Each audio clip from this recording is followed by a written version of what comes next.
इसमें are not नहीं आ रहा है, मतलब प्रथम कोटि अभिक्रिया की अर्धायु प्रारंभिक सांद्रता पर निर्भर नहीं करती है, जबकि शून्य कोटि अभिक्रिया की अर्धायु प्रारंभिक सांद्रता पर निर्भर करती है। एग्जाम में ऐसे भी सवाल आता है कि सिद्ध कीजिए शून्य कोटि अभिक्रिया की अर्धायु प्रारंभिक सांद्रता पर निर्भर करती है और प्रथम कोटि अभिक्रिया की अर्धायु प्रारंभिक सांद्रता पर निर्भर नहीं। लास्ट क्लास का कुछ याद है? लाइफ टाइम का मतलब होता है आपने स्टार्टिंग में अभिकारक लिए थे आर नॉट, आधा होने में जो समय लगा वो है अर्धायु, पूरी रिएक्शन होने में जो टाइम लगा वो है जीवन काल। अच्छा एक बात बताओ, जब रिएक्शन 50% हो गई थी तो अभिकारक कितने बचे थे? सर हमने आर नॉट लिए थे, आर नॉट बाई 2 बचे थे। जब अभिक्रिया 100% पूरी हो जाएगी विनय, तो अभिकारक कितने बचेंगे? हाँ जी बच्चों, तो फर्स्ट ऑर्डर रिएक्शन की हम लोग बात कर रहे थे, राइट? तो हम लोग लास्ट क्लास में कहाँ तक पढ़े थे? एक इक्वेशन हमारे सामने आई थी फर्स्ट ऑर्डर रिएक्शन के लिए, LnRT। आई होप यहां तक सबने पढ़ रखा था। LnRT is equal to minus का KT plus LnR0। I hope इस इक्वेशन तक सबने पढ़ रखा था, सही है? यहां तक सही था। अच्छा, y is equal to mx plus इसे कंपेयर करके हम इस इक्वेशन का ग्राफ भी बनाया था, वहां तक भी ठीक था ना? तो y is equal to mx plus इसे कंपेयर करेंगे, फिर इसका ग्राफ बनेगा, स्लोप नेगेटिव आएगा, ग्राफ नीचे जाएगा, वगैरह वगैरह। अच्छा, अब हम क्या कर रहे हैं? अब हम इस इक्वेशन को अलग अलग रूप में लिखने की कोशिश कर रहे हैं ताकि उससे हमारे न्यूमेरिकल सॉल्व हो सके। तो इस इक्वेशन के अलग अलग रूप देखते हैं, स्टार्ट करते हैं। सबसे पहला रूप अपन ऐसे देखते हैं कि मान लो इस KT को मैं इधर ले आऊं और उसको उधर भेज दूं, तो ये हो जाएगा KT is equal to LnR0 minus LnRT। ये कुछ इस तरीके का दिखाई देगा। अब यहाँ पर हमें थोड़ा बहुत लॉग के बारे में आइडिया होना चाहिए। मैं आपको वापस से एक बार एक्सप्लेन करता हूँ लॉग के बारे में, 2-4 बातें जो आपको याद रखनी है। देखो फिर से बताता हूँ, लॉग का जो बेस है अगर वो 10 है तो हम उसको सिंपल log x बोल देते हैं। तो अगर g के नीचे कुछ भी लिखा हुआ नहीं है मतलब उसका बेस जो है वो 10 है। अगर log का बेस e होता है तो हम उसे ln x कहते हैं। सबसे काम की बात, रिवाइज करके आए हो ना?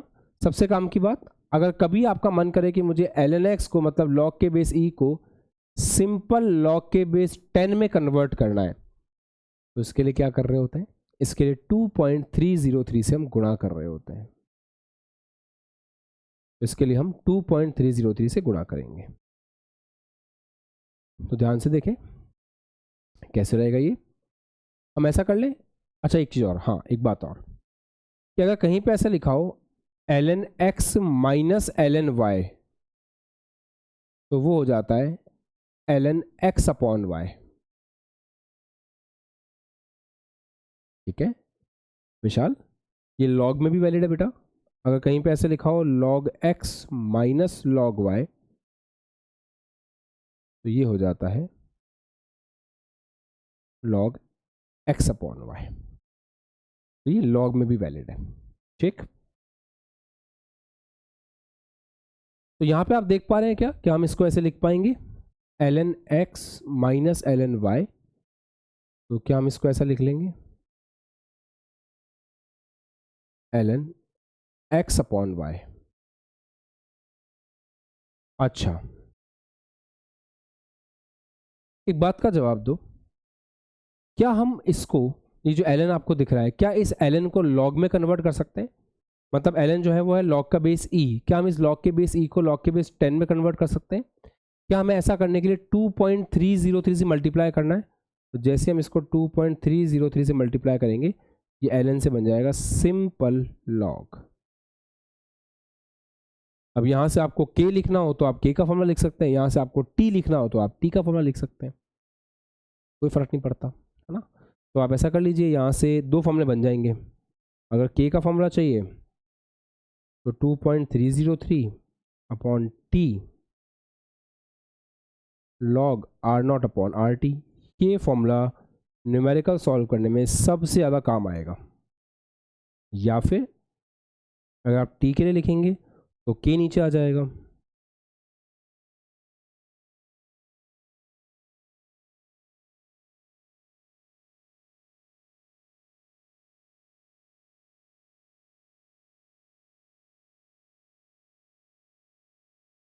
ऐसे। ये दो फॉर्मूलों पे अपन को ध्यान रखना है।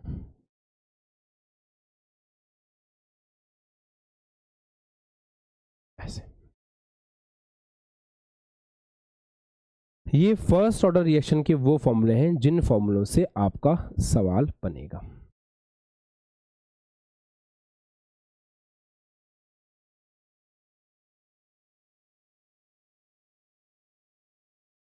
ठीक है। एक लॉग के बारे में छोटी सी चीज और बतानी थी आपको। जैसे ln x की वैल्यू अगर y के बराबर है, मान लेते हैं ln x जो है वो y के बराबर है, तो यहां से इस x को यहीं रहने दीजिए। ये ln जब उधर जाएगा तो ये हो जाएगा e की पावर y। कुछ नहीं है, लॉग स्टार्टिंग में देखने में अजीब लगता है, धीरे धीरे धीरे धीरे हर बच्चा लॉग के साथ कंफर्टेबल हो जाता है। हाँ, डेफिनेट सी बात है कि स्टार्टिंग में इसको ऑब्जर्व करते हैं तो ये थोड़ा अजीब तो लगता है, पर धीरे धीरे आप इसके साथ यूज टू हो जाएंगे, कंफर्टेबल हो जाएंगे। ln x is equal to y, तो जैसे ही x यहाँ छोड़ दीजिए ln उधर आएगी, e की पावर y हो जाएगा। इसको अप्लाई करेंगे अभी। तो एक इक्वेशन का फॉर्मेट समझ में आ गया, इसको हमेशा याद रखना है, this is very important. Formula इसी सवाल इसी सॉल्व होंगे। एक और चीज़ है वो देख लेते हैं। जैसे इसी फॉर्मेट में लिखें के टी इज इक्वल टू, ऐसे लिखें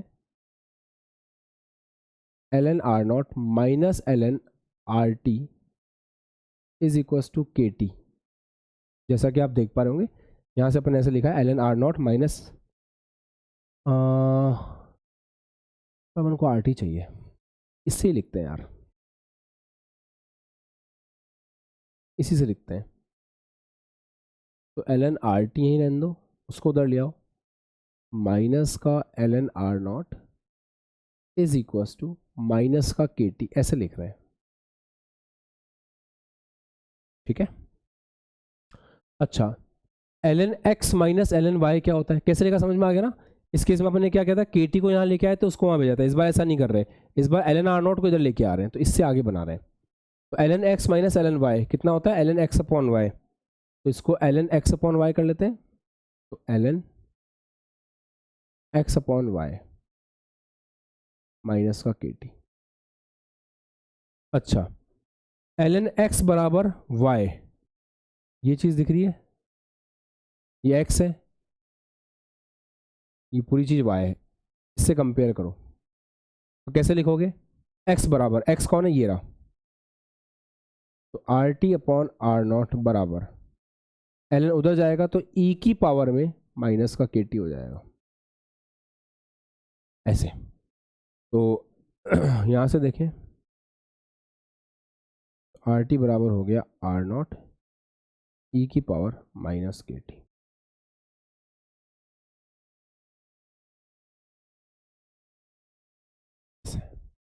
ये एक फॉर्मूला और बनता है, लिख लीजिए। सिस्टमैटिक फॉर्मूले हैं, ज़्यादा कुछ इसमें मतलब ऐसे परेशान होने वाला एक चीज़ है नहीं, बिल्कुल एकदम सिस्टमैटिक फॉर्मूला है। चलो अब अपन इसके लिए कैलकुलेट करते हैं अर्धायु।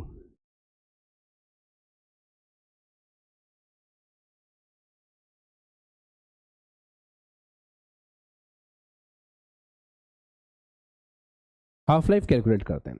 अच्छा जी, हाफ लाइफ कैसे कैलकुलेट होती है, ध्यान समझिएगा। अर्धायु का मीनिंग क्या होता है, क्या हमने लास्ट सेशन में डिस्कस किया था कि किसी भी रिएक्शन को एग्जैक्ट 50% कंप्लीट होने में कितना टाइम लगता है, उसको अर्धायु कहते हैं। जैसे आपने मान लो अभिकारक की सांद्रता स्टार्टिंग में आर नॉट ली थी, तो जो आर नॉट अभिकारक की सांद्रता थी उसको आर नॉट बाई 2 होने में जो टाइम लगता है उसको अपन क्या बोलते हैं, अर्धायु कहते हैं। तो अर्धायु का मतलब है आधी आयु, आधी आयु का मतलब है 50% अभिक्रिया को पूर्ण होने में लगा समय। तो अर्धायु की परिभाषा क्या है, चाहे तो वहां से वापस लिख लेना, मैं शॉर्ट में लिख रहा हूं। अभिक्रिया को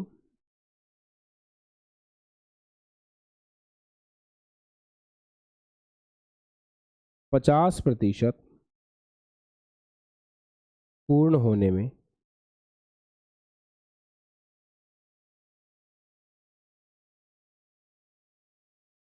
लगा समय, तो अभिक्रिया को 50% पूर्ण होने में समय लगता है, उसको अपन अर्धायु कहते हैं। अच्छा ऐसे देखो बेटा कि अगर t इज इक्वल टू, मान लेते हैं टाइम बराबर 0 पर अभिकारक की सांद्रता आर नॉट थी।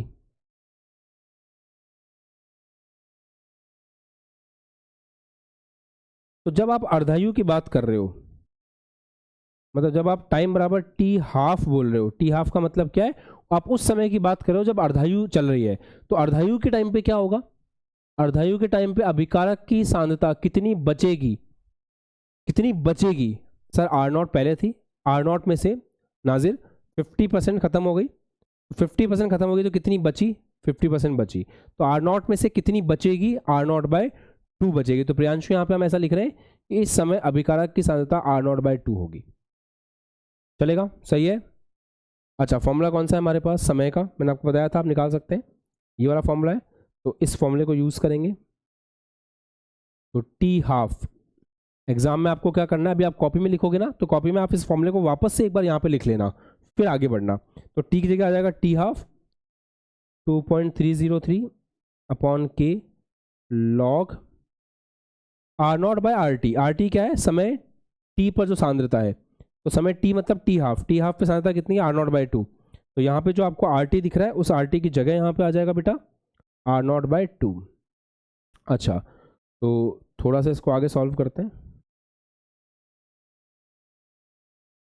तो टी हाफ बराबर आ गया 2.303 अपॉन के लॉग 2। क्या मैं सही बोल रहा हूँ, आर नॉट से आर नॉट कैंसिल हो जाएगा, और डिवाइड में 2 है, तो डिवाइड में 2 है तो ये ऊपर चला जाएगा। सिंपल मैथमेटिक्स, कोई रॉकेट साइंस नहीं है, एक बेसिक मैथमेटिक्स को यूज़ करके सॉल्व किया है। क्या हम कंफर्टेबल हैं इसके साथ सभी बच्चे? अब log 2 की वैल्यू आपको पता होनी चाहिए, 0.3010। तो log 2 की वैल्यू जो होती है वो होती है 0.3010, याद रख सकते हो, है ना। अच्छा, इनको मल्टीप्लाई करेंगे 0.693, तो याद आएगा 0.693, ये टी हाफ आ गया। थोड़ा पॉज लो, रुको, बाद में लिखना, समझो पहले। यहाँ पे जो टी हाफ आया है इस जगह, और शून्य कोटि अभिक्रिया में जो टी हाफ आया था, एक बार जाओ फॉर्मूले चेक करो। शून्य कोटि के टी हाफ का फॉर्मूला क्या है, देखो अपना रजिस्टर पलटो फटाफट से, और शून्य कोटि का फॉर्मूला देखो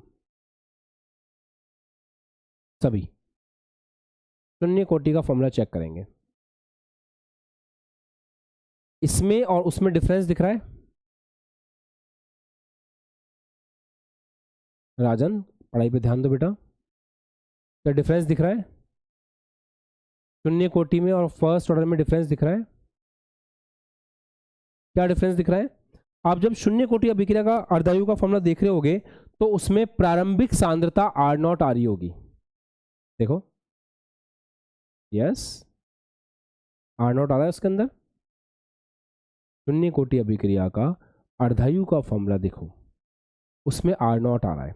आर नॉट क्या है, प्रारंभिक सांद्रता। यहाँ पे जब आप प्रथम कोटि अभिक्रिया के लिए टी हाफ का फॉर्मूला देख रहे हैं, इसमें आर नॉट नहीं आ रहा है, मतलब प्रथम कोटि अभिक्रिया की अर्धायु प्रारंभिक सांद्रता पर निर्भर नहीं करती है, जबकि शून्य कोटि अभिक्रिया की अर्धायु प्रारंभिक सांद्रता पर निर्भर करती है। एग्जाम में ऐसे भी सवाल आता है कि सिद्ध कीजिए शून्य कोटि अभिक्रिया की अर्धायु प्रारंभिक सांद्रता पर निर्भर करती है और प्रथम कोटि अभिक्रिया की अर्धायु प्रारंभिक सांद्रता पर निर्भर नहीं करती है। तो जब इस प्रकार का एग्जाम में सवाल आएगा तो हमको मेंशन करके आना पड़ेगा प्रॉपर्ली। क्या हम समझ गए हैं इस बात को, सर क्या कहना चाह रहे हैं, क्लियर है? देख लिया आपने, आयुष्मान ठीक है, एग्जाम में आएगा तो लिख लेंगे। इसके लिए कोई बड़ी बात नहीं है, आपको बस फॉर्मूला दिखना है। आप जब शून्य कोटि अभिक्रिया का फॉर्मूला देखो अपनी आंखों से, उसमें आर नॉट लिखा हुआ है, और आर नॉट क्या है, आर नॉट होता है टाइम बराबर 0 पर प्रारंभिक सांद्रता। और इसका फॉर्मूला अपनी उसी आंखों से देखो, क्या यहाँ पे आर नॉट दिख रहा है, नहीं दिख रहा। बस यही तो बात बोल रहा हूँ कि प्रथम कोटि अभिक्रिया का जो अर्धायु है वो प्रारंभिक सांद्रता पर निर्भर नहीं करती, शून्य कोटि की करती। ये प्रूफ करवाते हैं एग्जाम में। चलो लिख लो अब, अर्थात मैं यहाँ लिख रहा हूँ लैंग्वेज, अर्थात प्रथम कोटि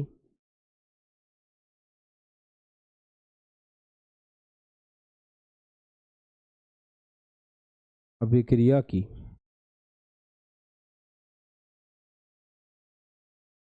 अर्धायु, अर्थात प्रथम कोटि अभिक्रिया की अर्धायु प्रारंभिक सांद्रता पर निर्भर नहीं करती।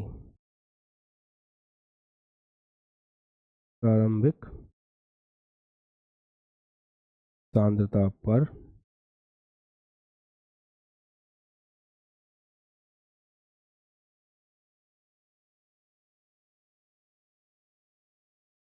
निर्भर नहीं करती है। लिख लीजिए इसको, सवाल बनता है यहां से।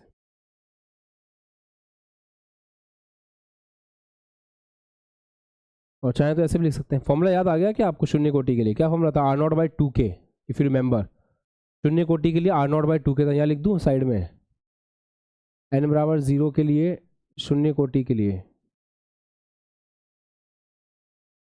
हम लोगों ने चेक किया था फॉर्मूला, क्या आया था? ये था रजिस्टर में। तो यहाँ पे R0 दिख रहा है, यहाँ पे R0 नहीं है। जबकि लिख लो साइड में, जबकि शून्य कोटि अभिक्रिया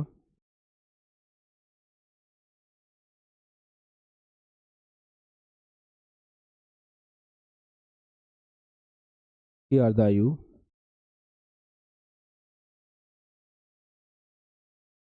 शून्य कोटि अभिक्रिया की अर्धायु प्रारंभिक सांद्रता पर निर्भर करती है। प्रारंभिक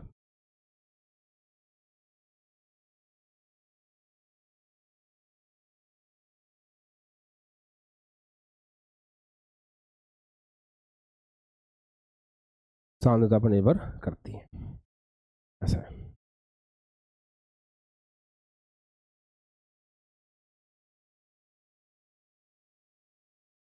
एक काम का पॉइंट है जो डिस्कस होना चाहिए।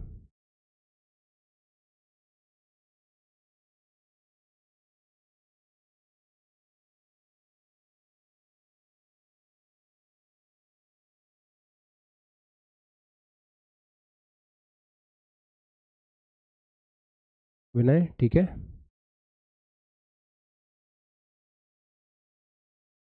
मनीष ओके? चलें आगे? ठीक है, चलो बेटा, अब हम हेडिंग लगाएंगे प्रथम कोटि अभिक्रिया का जीवन काल।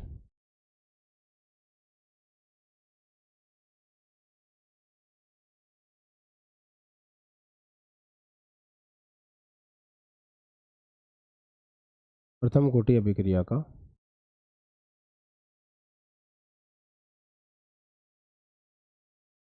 जीवन काल, life time of first order reaction.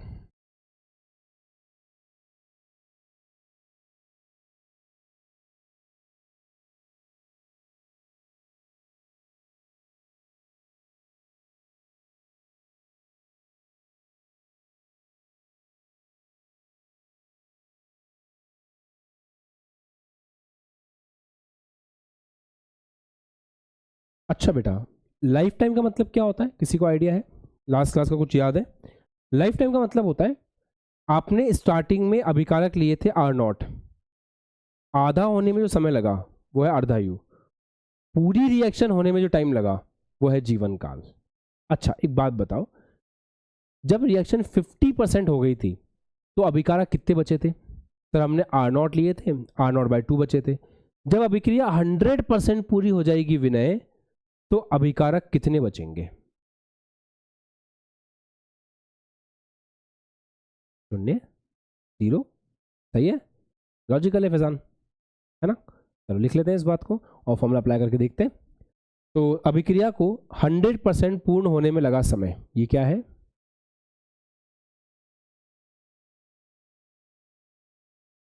अभिक्रिया को 100% पूर्ण होने में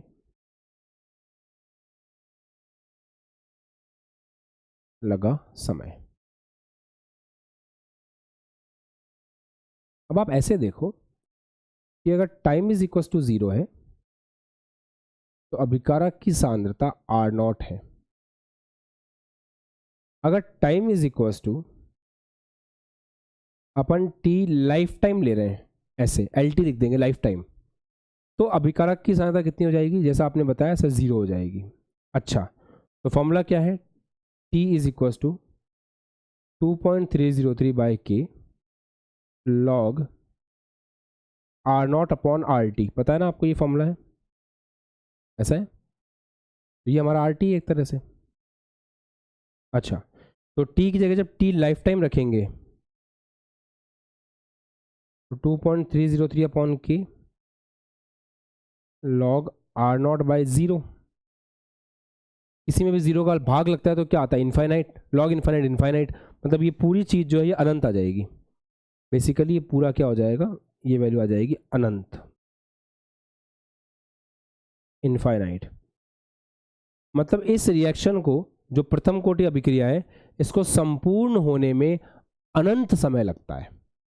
अनंत समय का मतलब क्या हुआ, अभिक्रिया पूर्ण होगी नहीं, मतलब अभिक्रिया जिस समय में पूरी होगी वो समय आप और मैं देख ही नहीं पाएंगे क्योंकि वो समय तो अनंत है। तो आप ये बात बोल सकते हैं कि प्रथम कोटि अभिक्रिया को पूर्ण होने में अनंत समय लगता है, मतलब ये अभिक्रिया कभी भी संपन्न नहीं होती है, पूरी तरह से ये रिएक्शन कभी भी संपन्न नहीं होती है। सही है, चलो लिख लो फटाफट।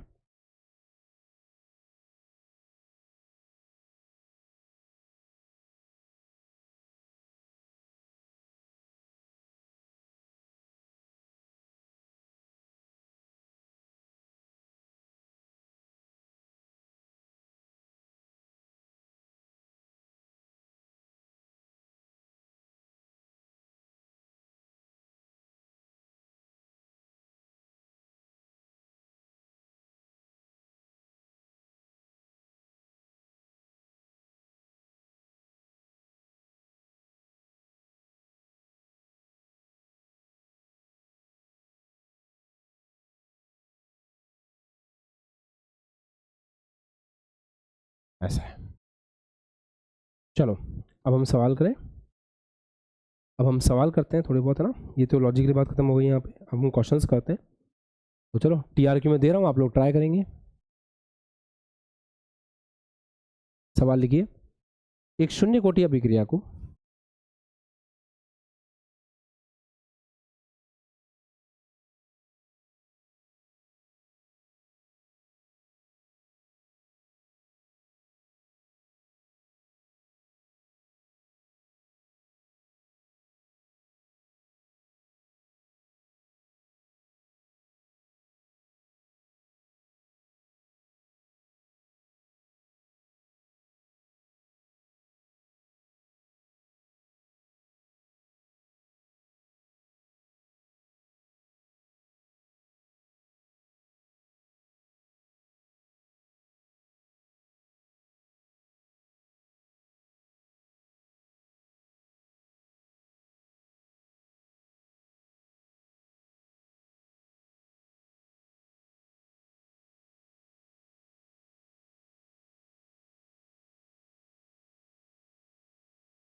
कैसे कर सकते हैं, याद रहे शून्य कोटि अभिक्रिया है तो फॉर्मूले भी शून्य कोटि अभिक्रिया के ही लगेंगे।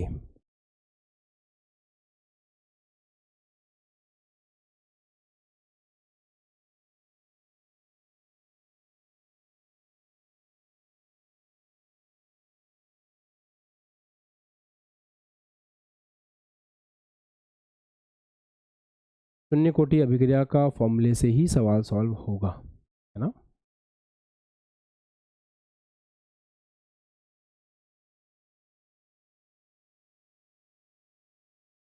चलिए एक बार देख लेते हैं,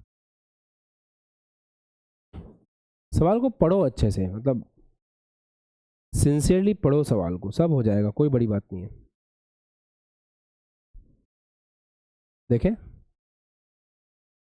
हम इस सवाल को दो मेथड से करके देखेंगे, जो आपको ठीक लगे फिर आप वो अडॉप्ट कर लेना।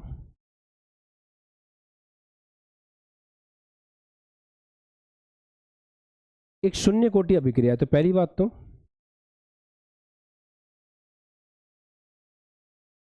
शून्य कोटि के लिए फॉर्मूला पता है ना क्या होता है?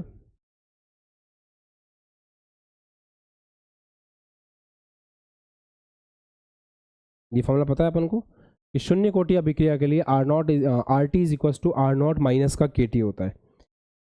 कुछ ना कुछ फॉर्मूले तो याद रखने पड़ेंगे बेटा, ऐसे काम चलेगा नहीं। Raise your hands, clear? ये फॉर्मूला याद है सबको? ये रखना है याद, ये इंपॉर्टेंट है। अच्छा अब आ जाओ सवाल पढ़ते हैं। अभिक्रिया 80% पूर्ण होने में 160 मिनट लगते हैं। 80% पूर्ण होने का मतलब क्या है? देखो फिर से समझो, आर नॉट का मतलब है प्रारंभिक सांद्रता, ठीक है? आर टी का मतलब है अंतिम सांद्रता,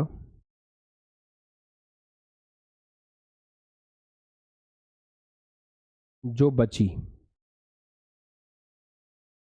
हुई है। अगर अभिक्रिया 80% पूर्ण होती है, मान लेते हैं कि आर नॉट 100 है, तो आर टी कितना होगा? सोचो। अभिक्रिया 80% पूर्ण होने का मतलब क्या होता है? अगर अपन आर नॉट को 100 मान के चले तो अभिक्रिया पूर्ण होने का मतलब क्या है? 80% पूर्ण होने का मतलब क्या है? ये अभिकारक, ये आर नॉट है आपका, 80% पूर्ण हो गया मतलब आर नॉट का 80% खत्म, तो बचा कितना? 20%, वो आर टी होगा। तो आर नॉट का 80% कितना होता है? सर अगर आर नॉट 100 है तो 80% कितना हुआ? 80 हुआ। प्रियांशु एक इंपॉर्टेंट बात चल रही है, नजर हटी, दुर्घटना घटी, आप पीछे देख रहे हो, नहीं आएगा समझ में फिर। आर नॉट जो है उसका 80% खत्म हो गया, ये 80% है, इतना खत्म, तो बचा कितना? 20% बचा। अगर आर नॉट आपका 100 लेता हूं तो उसका 80% खत्म, मतलब 80 खत्म, तो बचा कितना? 20। तो आर टी का मान कितना हुआ? 20। अगर आर नॉट को आप 100 लोगे तो आर टी कितना हो जाएगा? 20। क्यों? क्योंकि अभिक्रिया 80% हो गई, इसलिए अभिकारक 20% बचा। ऐसा है। चलो पुट करो, आर टी की जगह रखो 20, आर नॉट की जगह 100 माइनस के, टाइम कितना दे रखा है? 160। ये सब होने में 160 मिनट लगे, तो के कितना आ गया यहाँ से? 100 माइनस 20 अपॉन 160, 80 बटा 160, दैट इज 1/2। ऐसा सही है, हाथ ऊपर करें, समझ आ गया? ठीक है, एक चीज और, ऐसे भी कर सकते थे।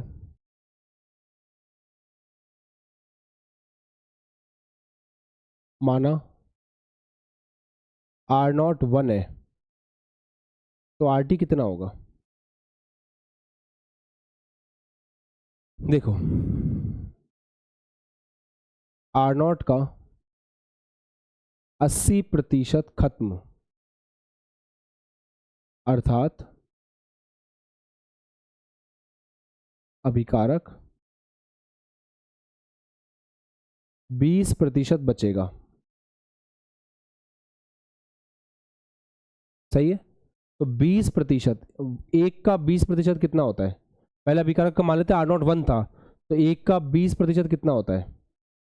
1 इंटू 20/100, मतलब 0.2। तो अभिकारक कितना बचा? 0.2। तो अगर आप आर को 1 लेंगे, अगर मिनट में है तो कोई दिक्कत नहीं है, मिनट में है तो भी कोई दिक्कत नहीं, यूनिट आ जाती है। आपको पता है ना, के का अलग अलग मात्रक आता है, मिनट में भी आ सकता है, कोई दिक्कत नहीं। हाँ, तो अगर आप स्टार्टिंग में आर नॉट के मान को 1 लेते हो तो 1 का 80% मतलब 0.8 खत्म, बचा कितना? 0.2 बचा। ऐसे बोल सकते हैं। तो यहाँ से अब फॉर्मूला लगाएं शून्य कोटि के लिए।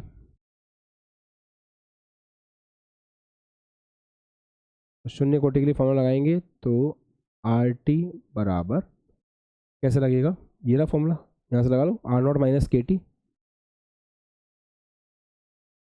आर टी जगह आ गया 0.2, are not 1 minus k T 160, कितना आ रहा है के 160 बराबर 0.8,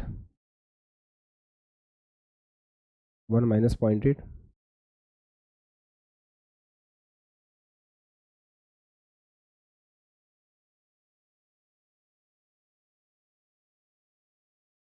बस यूनिट का फर्क आएगा, है ना, यूनिट्स का डिफरेंस आएगा।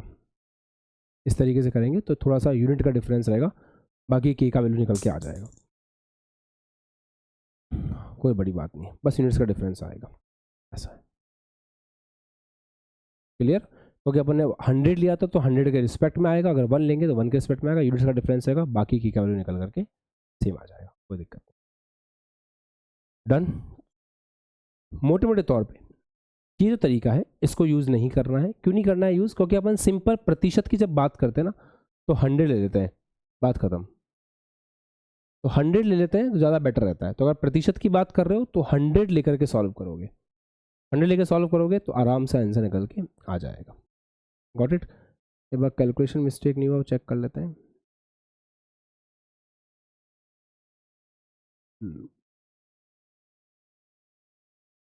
ठीक है, डन, कॉपी कर लो।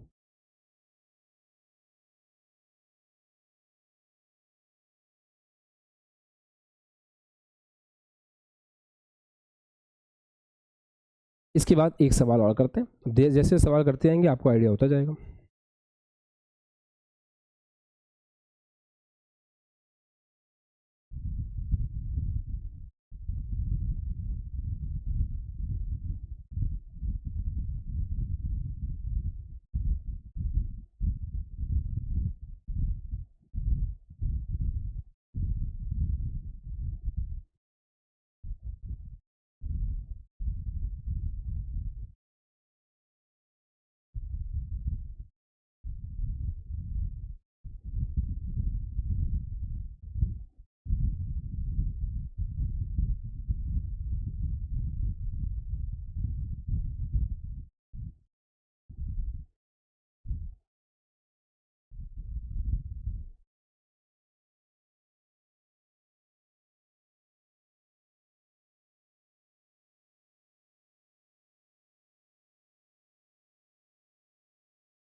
चलो अगला सवाल लिखो।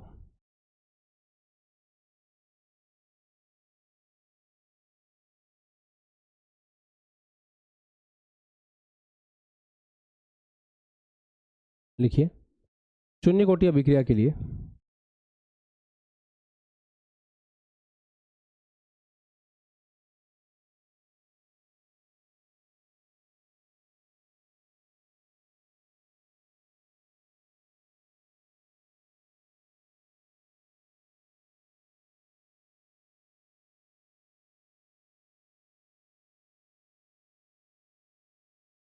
के बराबर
करो बेटा।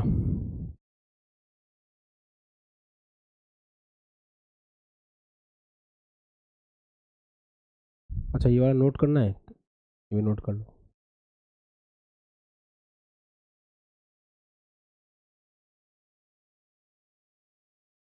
अच्छा एक बात समझे, शानदार। देखो ऐसे मन में आया तो बता देता हूँ। यहाँ पर ये वैल्यू और ये वैल्यू सेम है, पर दिखने में अलग अलग लग रही होंगी। ये 1/2 लग रही है, 1/200 लग रही है। इस 1/2 को आप ऐसे देखो, जब आपने स्टार्टिंग में R0 को 100 लिया था तो उसके लिए ये 1/2 आ रही है। स्टार्टिंग में आपने इसको 1 लिया था तो उसके लिए वैल्यू 1/200 आ रही है। क्या हमने शून्य कोटि अभिक्रिया के लिए एक बात समझी थी कि ये प्रारंभिक सांद्रता पर निर्भर करता है के का मान, टी हाफ और के का मान प्रारंभिक सांद्रता पर निर्भर करता है। वही कर रहा है। अपने यहाँ 100 लिया तो उसके रिस्पेक्ट में वैल्यू 1/2 आ रही है, 1 लिया तो 1/200 आ रही है। मतलब ये तब है जब वैल्यू 1 है, ये तब है जब वैल्यू 100 है।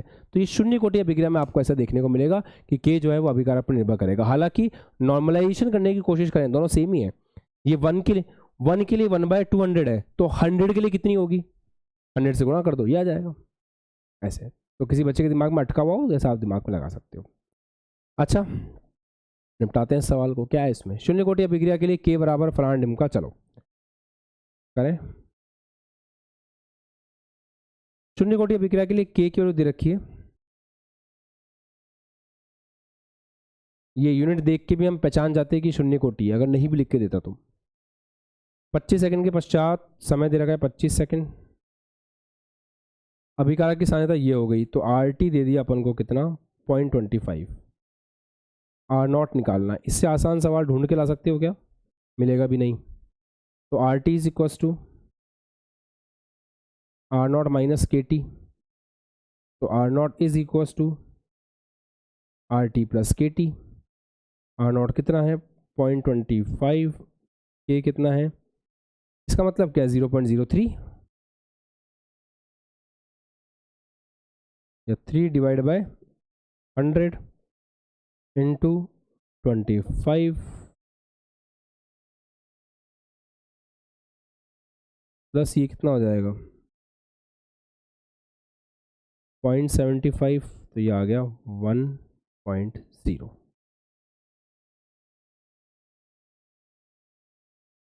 आंसर कितनों का आंसर आया था 1, बस हो गया। चलो अगला सवाल करो।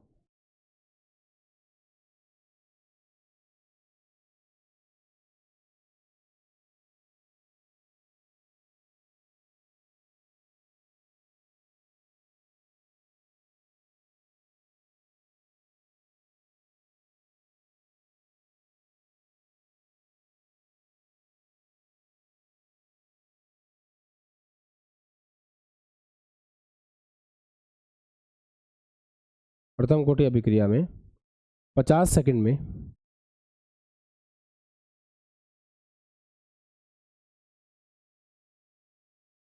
पदार्थ की सांद्रता प्रारंभिक सांद्रता की आधी रह जाती है।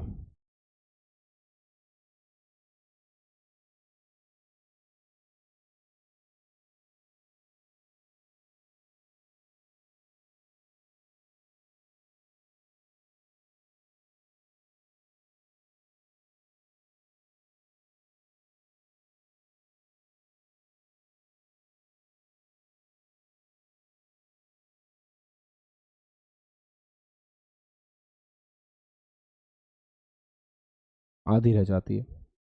वेग स्थिरांक ज्ञात करें।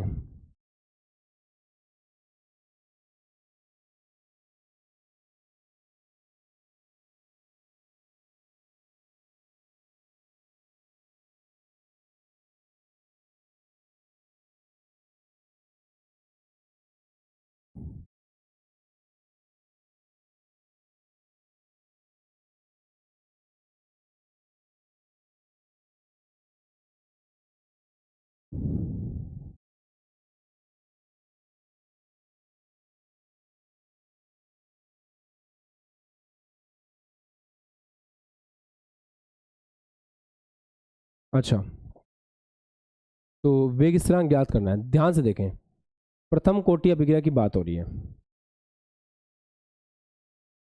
50 सेकंड में पदार्थ की सांद्रता प्रारंभिक सांद्रता की आधी रह जाती है, तो 50 सेकंड में आधी रह गई, तो जितने समय में सांद्रता प्रारंभिक की आधी हो जाती है उसे अर्धायु कहते हैं ना।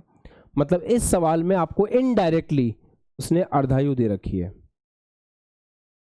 कितनी? 50 सेकंड। आपसे वेग स्थिरांक पूछ रहा है, तो क्या फॉर्मूला पता है अपन को प्रथम कोटि अभिक्रिया के लिए? अर्धायु का फॉर्मूला होता है 0.693 अपॉन के। बेटा पढ़ते जाओ भूलते जाओ, है ना। ये रहा। तो यहाँ से देखिए, अगर अपन देखें हमारे पास अर्धायु टी हाफ कितनी आ रही है, वो दे रखी है ना, के निकालना है, तो के कितना आ जाएगा? 0.693 अपॉन टी हाफ है 50, तो 0.693 अपॉन 50, दैट्स इट। ऐसे हमारा आंसर निकल के आ जाएगा। तो फॉर्मूले अगर ढंग से याद हैं तो सवाल कुछ बहुत ज़्यादा डिफिकल्ट नहीं बनते बोर्ड के अंदर, तो खासकर। चलो अब अगला सवाल करते हैं।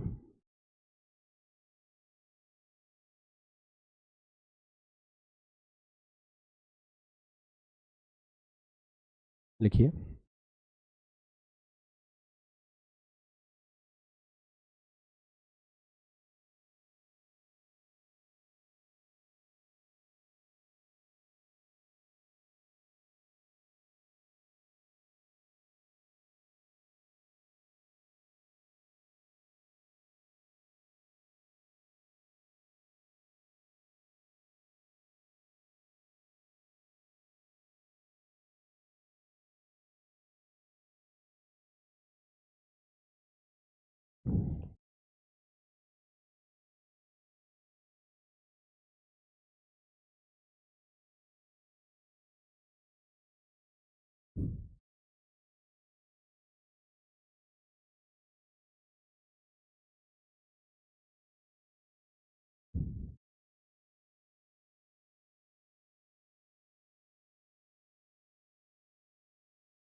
चलो बच्चों आओ।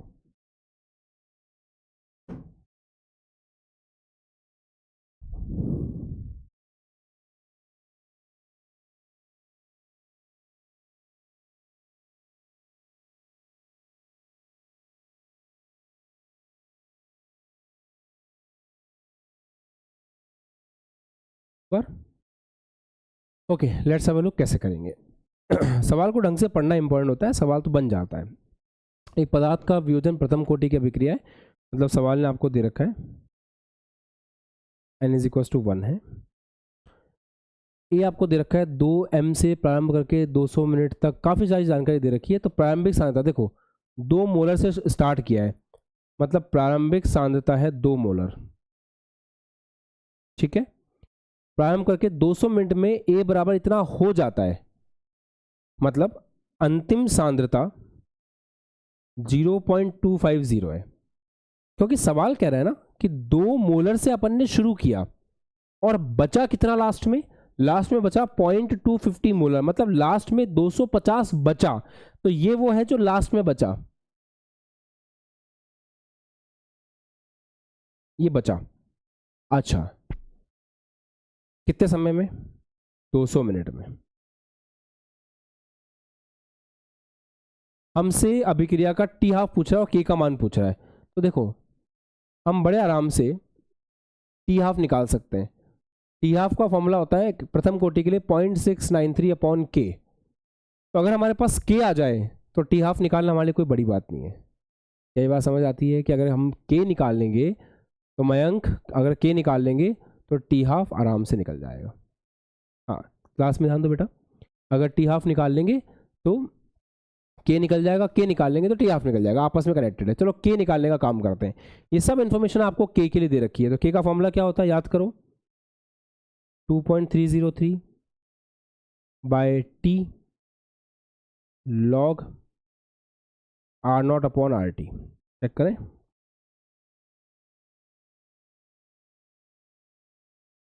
ये रहा। आपको बस वैल्यूज पुट करनी है, अभी सॉल्व करने में ज़्यादा दिमाग नहीं लगाना है क्योंकि लॉग आपको अभी आता नहीं होता ना। तो आपको बस वैल्यूज ढंग से पुट करनी है। 2.303, टी की वैल्यू कितनी है 200, लॉग आर नॉट कितना है 2, आर टी कितना है 0.25। बस ढंग से वैल्यू पुट करनी है। यहाँ से के का मान आएगा, वो के का मान हम यहाँ से के का मान आएगा, वो के का मान हम यहाँ रखेंगे, टी हाफ की वैल्यू आ जाएगी। हमें अभी बस अप्रोच से मतलब है कि हम सवाल कर कैसे रहे हैं, करने नहीं बैठना है पूरा, अभी पूरा सॉल्व नहीं करना है क्योंकि आपको लॉग नहीं आता है। कोई बात नहीं, अप्रोच सही होनी चाहिए। मतलब अभी आपको क्या सीखना है, वैल्यू पुट करना आना चाहिए। वैल्यू सही पुट करना आना चाहिए।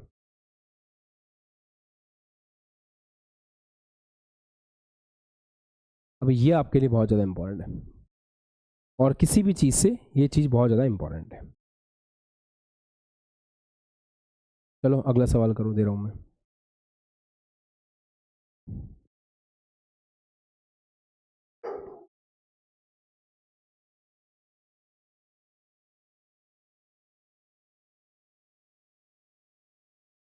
नेक्स्ट क्वेश्चन लिखिए।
C14 एक रेडियो एक्टिव तत्व है।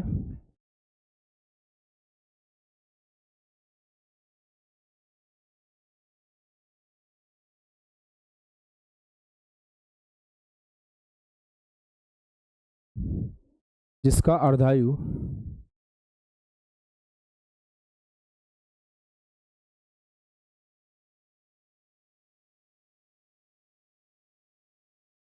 फाइव सेवन थ्री जीरो वर्ष है।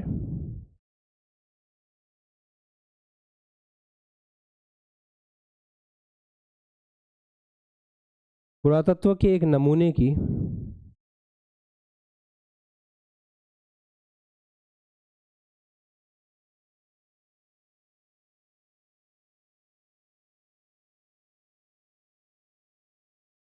लकड़ी में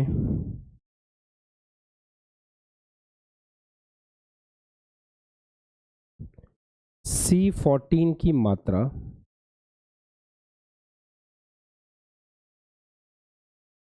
80% पाई गई है।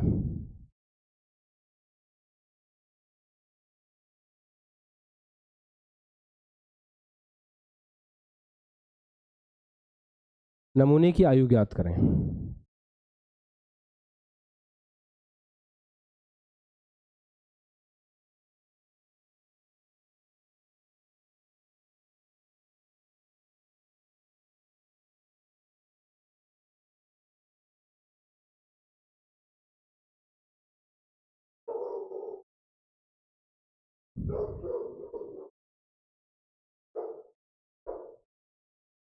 चलो करो।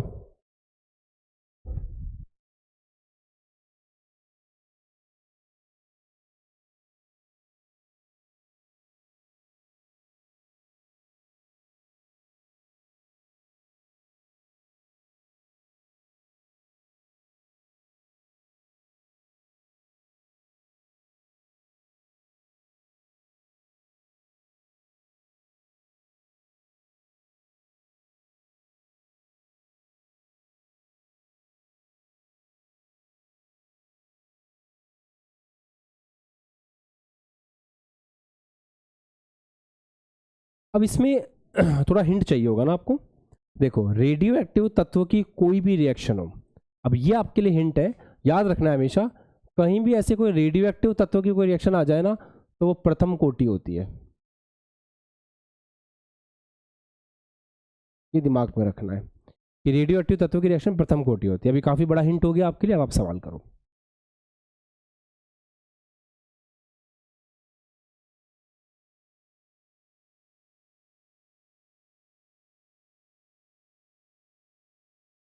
हो गया। वैल्यूज पुट करनी है, ये नहीं सोचना है कि सवाल में सॉल्व कैसे होगा, वैल्यूज पुट करनी है।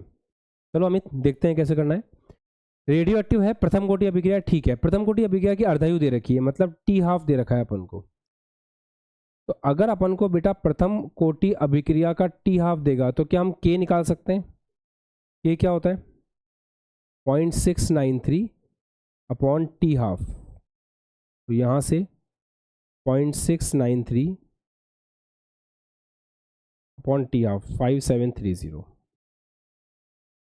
तो क्या के निकालने में किसी को कोई दिक्कत? के समझ में आ गया कैसे निकाला? पक्का? अच्छा, सवाल पढ़ो अच्छे से अब। तो फॉर्मूला क्या होता है? K is equals to, T is equals to 2.303 upon के log are not upon are T. अब ये कह रहा है कि पुरातत्व विभाग को एक नमूना मिला। तुम्हारी बात नहीं हो रही है। नमूने का मतलब होता है सैंपल। तो एक सैंपल मिला, मतलब कोई लकड़ी का टुकड़ा मिला मान लो। अब वो जो लकड़ी का टुकड़ा मिला, उस लकड़ी के टुकड़े के अंदर जो C14 मिला, वो 80% मिला। मतलब शुरुआत में कितना होगा? 100। और अब कितना बचा? 80। अनुराग, जो हमें प्राप्त हुआ, जो हमें मिला, वो 80% है। उसने ये नहीं कहा कि 80% खत्म हो गया। उसे जो लकड़ी का टुकड़ा मिला अभिषेक, उस लकड़ी के टुकड़े के अंदर कार्बन कितना था? 80%। तो अगर अपना आर नॉट प्रारंभ में 100 मान के चले, तो अपन को नमूने के अंदर कितना मिला? 80 मिला। ये कहने का मतलब है। हाथों पकड़ो, ठीक है, समझ आ गई बात? यही समझना होता है बस, कि कितना बचा, कितना मिला, रखना क्या क्या है। तो यहां से t इज इक्वल टू कैसे लिखेंगे? 2.303 बाई के यहां से आ जाएगा 0.693 अपॉन 5730 लॉग आर नॉट कितना है? 100, आर टी कितना है? 80। सॉल्व करना है, यहां से टाइम आ जाएगा। That's it. सवाल आसान होते हैं, सवाल मुश्किल नहीं होते हैं, बस हमें उनको सही तरीके से प्रोसेस करना आना चाहिए। चलो अब मैं एक सवाल दे रहा हूँ, उसको अच्छे से करोगे। चलो लिखो।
चलो डू इट।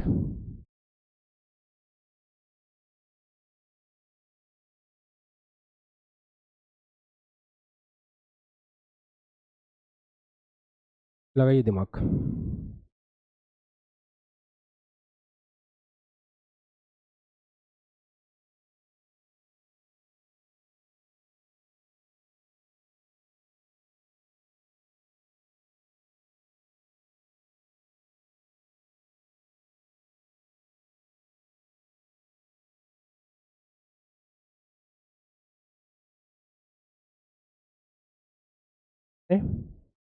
ध्यान से देखें।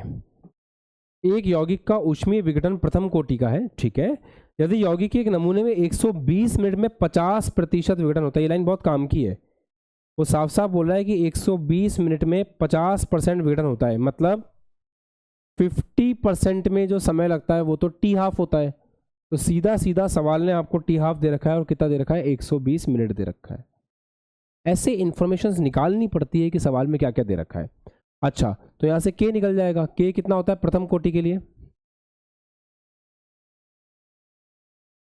थोड़ी लैंग्वेज अपने हिसाब से लिख पाएंगे ना। प्रथम कोटि के लिए के कितना होता है? 0.693 अपॉन टी हाफ, 0.693 अपॉन 120 हो जाएगा के। अच्छा, अब आगे बोल रहा है तो उसके 90% विघटन में कितना समय लगेगा। 90% विघटन, ये तो के निकल गया। 90% विघटन का मतलब समझते हो? ध्यान से सुनना। 90% टूट गया, मतलब यदि R0 को अपन 100 लेकर के चलें तो RT कितना होगा, कितना बचा, कितना बचेगा? 90% टूट गया तो बचा कितना? 10। तो यहां पे RT 10 होगा। इन सवालों में बस यही चीज देखनी है कि कितना लगा कितना बचा। 90% प्राप्त हुआ, यहां क्या कह रहा है सवाल में? 80% पाया गया, मतलब 80% बचा। यहां कह रहा है 90% विघटित हो गया, खत्म हो गया, तो कितना बचा? 10% बचा। तो 10 बचा, क्योंकि 90% खत्म हो गया। तो अब आपको टाइम पूछ रहा है, टाइम ही पूछ रहा है ना, तो टाइम क्या होता है? 2.303 अपॉन के लॉग R0 अपॉन RT। 2.303 के का मान वहां से आ जाएगा 0.693 अपॉन 120 लॉग R0 100 RT 10 क्या आ जाएगा? लॉग 10। तो 2.303 इंटू 120 अपॉन 0.693 लॉग 10। लॉग 10 1 होता है, बता रहा हूँ चलो तुम्हें। लॉग 10 जो है वो 1 होता है।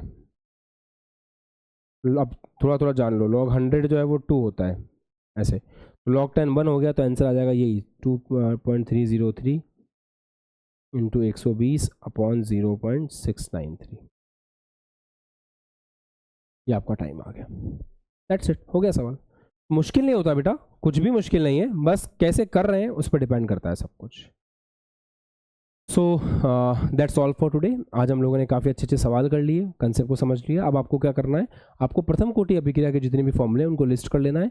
शून्य कोटि अभिक्रिया के फॉर्मूले को लिस्ट कर लेना है। ज़्यादा फॉर्मूले हैं नहीं, 2 4 5 फॉर्मूले हैं, उनको बिना देखे आज लिख करके अब आप चाहें तो और भी सवालों की कोशिश कर सकते हैं जो आपकी ग्रंथशाला के अंदर है।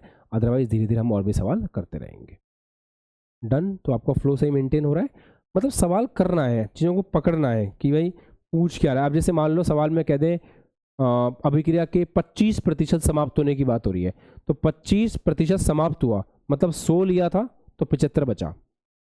अभिक्रिया 25% बचे, मतलब अभिकारक 25% ही बचे, ऐसा लिखा है, मतलब हमको RT 25 लेना है।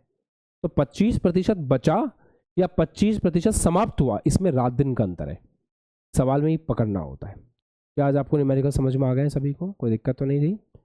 ठीक है, अब हम अगली क्लास में आगे बढ़ेंगे। रिवीजन करते रहना है, चीज़ों को रेगुलर फॉलोअप में रखना है, रेगुलरली रिवाइज करना है। ठीक है, चलो बाय।